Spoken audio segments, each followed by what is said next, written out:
we're making choices about our food and maybe things that we use in our life. And if we don't worry about like how they were created or what kind of, pollutants that might be in them, but if we just living in the moment and enjoying them for what they are, is that since we have a positive state of being with those things, does that mean that we're still in a positive state? Or yes, it does. It does mean you're in a positive state, but we remind you there are multiple levels to your consciousness, and there are multiple levels to the consciousness of whatever the food is that you're consuming. So the positive state, generally speaking, works on the emotional level. It also trickles down to the physical level through altering your hormones and neurotransmitters. When you combine the positive state with visualization, you then expand the positive state to the astral level. When you bring breath into that, you anchor it into the etheric level.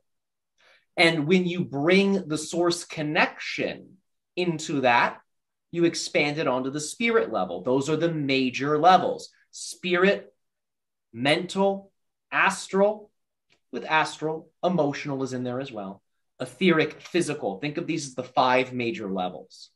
When you expand the positive state on all of those levels, it becomes a complete shift, not just for yourself, but also for the actual nature of the substance you're consuming, the food you're consuming.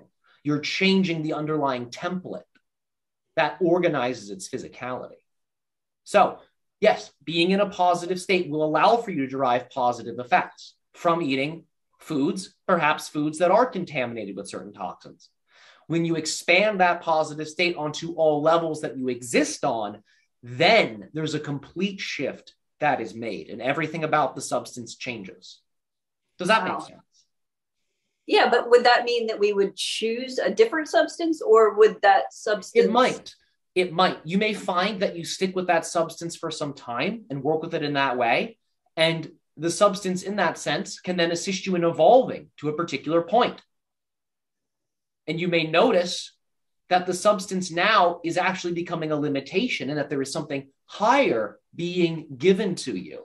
And that may then be the catalyst to let go of that food or substance and to then perhaps adopt a new choice, a new behavior, perhaps another type of food or perhaps another type of substance. So it all depends on what is relevant for the individual's theme. But yes, at a certain point, if that food is charged in that way sufficiently enough, eventually it will fall away if it is no longer relevant.